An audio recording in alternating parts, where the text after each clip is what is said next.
दोस्तों नमस्कार।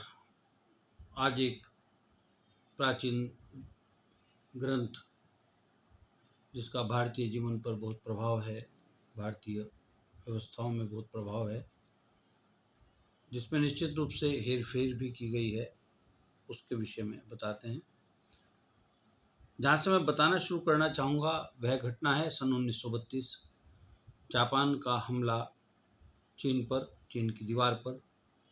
कुछ हिस्सा टूट जाता है और उस टूटे हुए हिस्से में से एक संदूक निकलता है, लोहे का बड़ा ट्रंक। उसमें कुछ पांडुलिपियां हैं। वह पांडुलिपियां उस दीवार से निकाल ली जाती हैं और अंग्रेज विद्वान और इतिहासकार सर ऑगस्टस ड्रीट्स जॉर्ज के हाथ पांडुलिपियां लग जाती हैं या वह किसी तरह से उन तक पहुंच जाते हैं और उन पांडुलिपियों का अध्ययन, उनका अर्थ, उनके विषय में जानकारी वहाँ के चीनी विद्वानों से लेने का प्रयास करते हैं। बड़ा महत्वपूर्ण बात है कि उन पांडुलिपियों में मनुस्मृति का जिक्र था। उसमें लिखा गया था कि पिछले 10,000 साल से भारत में एक ग्रंथ प्रचलित है जो कि वहाँ की जीवन शैली को, वहाँ की जीवन प्रक्रिया को, वहाँ के जीवन के आचरण को, वहाँ के जीवन के अनुशासन को तय करता है, जिसका नाम मनुस्मृति है। मनुस्मृति में उस समय जो श्लोकों की संख्या बताई गई वो कुल 680 बताई गई। वर्तमान में जो मनुस्मृति उपलब्ध है उसमें 2400 श्लोक हैं। जो मैं कहना चाह रहा हूं उसको समझिए।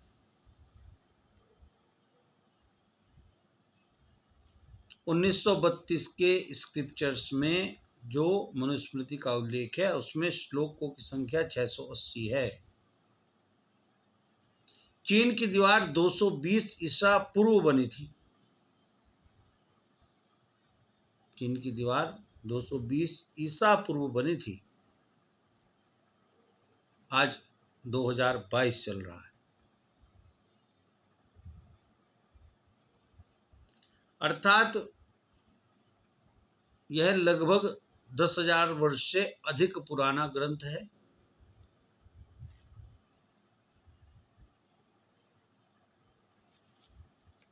क्योंकि इसमें जो जिक्र हुआ है उस हिसाब से और हमारे धर्म ग्रंथ के हिसाब से मनु का जन्म 6382 ईसा पूर्व हुआ।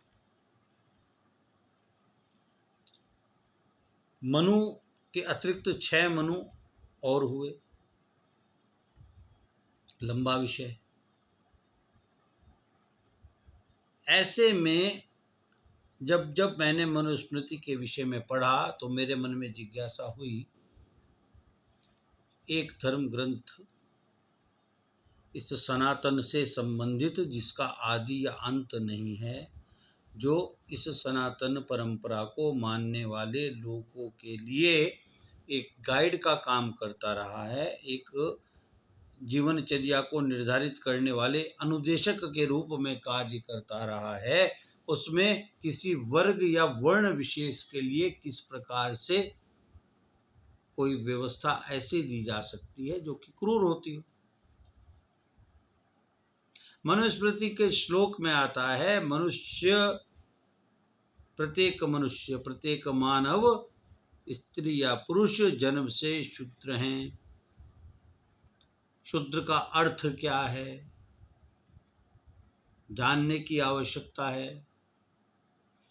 शूद्र का अर्थ है समाज में मेहनत मजदूरी करके समाज के निर्माण में सहयोग देने वाला वर्ग, इसके अतिरिक्त कुछ नहीं।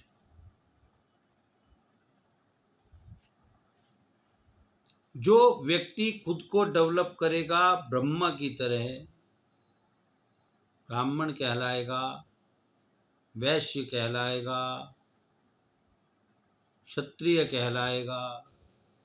जो कुछ नहीं करना चाहेगा, किसी तरह का ज्ञान अर्जन करना नहीं चाहेगा, वह शूद्र कहलाएगा, चाहे उसका जन्म किसी भी कुल में हुआ हो, कुल परंपरा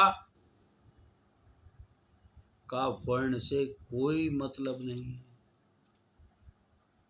स्पष्ट समझ लीजिए, जो भी कम उम्र के लोग सुन रहे हैं, जो आपने वर्ण किया वह आपका वर्ण है। नंबर 2, क्योंकि मनु महाराज कहते हैं कि जन्म से हर मनुष्य शूद्र है। नंबर 2, बड़ा महत्वपूर्ण बात, जो भी ज्योतिष के विद्यार्थी हैं, ज्योतिष के जानकार हैं, ज्योतिष के विद्वान हैं, उनसे मेरा निवेदन है कि वह अपने पास आने वाले लोगों को उनका वर्ण जरूर बताएं कि ब्राह्मण के घर क्षत्रिय वर्ण का बालक हो सकता है, क्षत्रिय के घर वैश्य वर्ण का बालक हो सकता है, शूद्र के घर ब्राह्मण वर्ण का बालक हो सकता है, ब्राह्मण के घर शूद्र वर्ण का बालक हो सकता है। यानी कि घर की इमारत से, माँ बाप के किसी भी कुल का होने से बच्चे का वर्ण तय नहीं होता। यह धंधा बंद कराइए।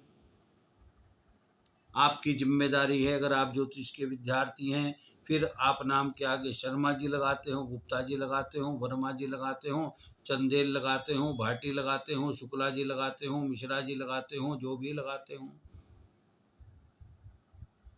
आपकी जिम्मेदारी है। समाज को भटकने मत दीजिए। बहुत बहुत बहुत हानि हो चुकी है। लोगों ने अपने स्वार्थ के कारण 680 के 2400 श्लोक कर दिए। इतिहास है। अब ये जो नया घालमेल हुआ है, 680 से 2400 किया गया है, कुछ तो गड़बड़ है। मांस भक्षण करने वाला व्यक्ति खुद को ब्राह्मण कैसे कहता है, मुझे नहीं पता। ब्रह्म राक्षस है। बेईमानी करने वाला व्यक्ति कैसे खुद को वैश्य कहता है, मुझे नहीं पता।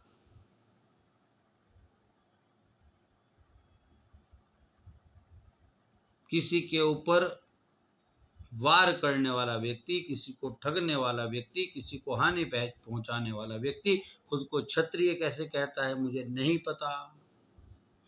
वेद पढ़ा हुआ, अच्छा अध्ययन किया हुआ व्यक्ति खुद को शूद्र क्यों कहता है, मुझे नहीं पता। और सच कहें तो किसी को नहीं पता। राजनीति की भेंट चढ़ा दिया गया इस सनातन परंपरा को। बराए मेहरबानी जाग जाइए। रामायण में खूब छेड़छाड़ की गई। शूद्र गंवार ढोर पशु नारी, ये सब ताड़न के अधिकारी। आइए मेरे क्षेत्र में, सहारनपुर, मुजफ्फरनगर, देखिए किसी को लगातार। देखिए वो आपको क्या कहेगा जब आप लगातार उसकी ओर देखते रहेंगे।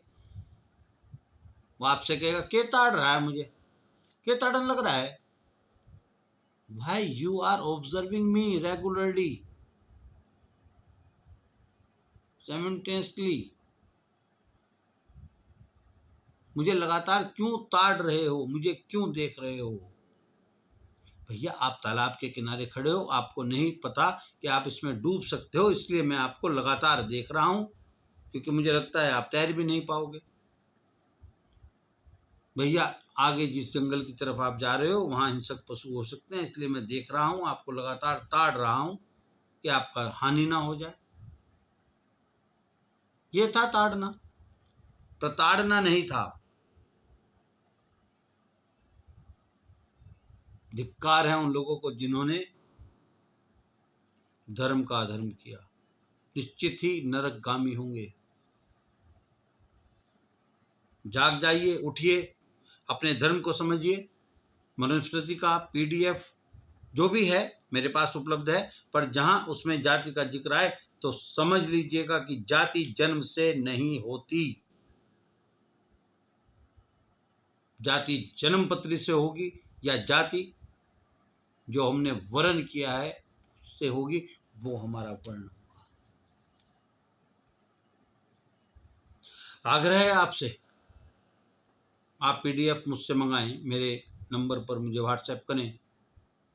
मेरा नंबर है 7417840713। आने वाले पीढ़ियों को संभालिए, इस धर्म को संभालिए, इस धरा को संभालिए। बहुत नुकसान उठा चुके हम, जातियों में नहीं धर्मों में बट गए। इस धराधाम पर, इस धरती पर, विश्व के इस क्षेत्र में हम जातियों में नहीं धर्मों में बट चुके हैं। हमारा मूल एक है, ध्यान रखिए, संभलिए, अभी भी देर नहीं हुई है। आप सबके सभी मंगलमय संकल्प पूर्ण हो। जगत जननी माँ जगदम्बा परमेश्वर आप पर कृपा करें, आपके सभी शुभ चिंतकों पर कृपा करें। ऐसी मंगल कामनाएं नित्य की भांति करते हुए आज के लिए राम राम। आपके सभी सभी सभी मनोरथ पूर्णता को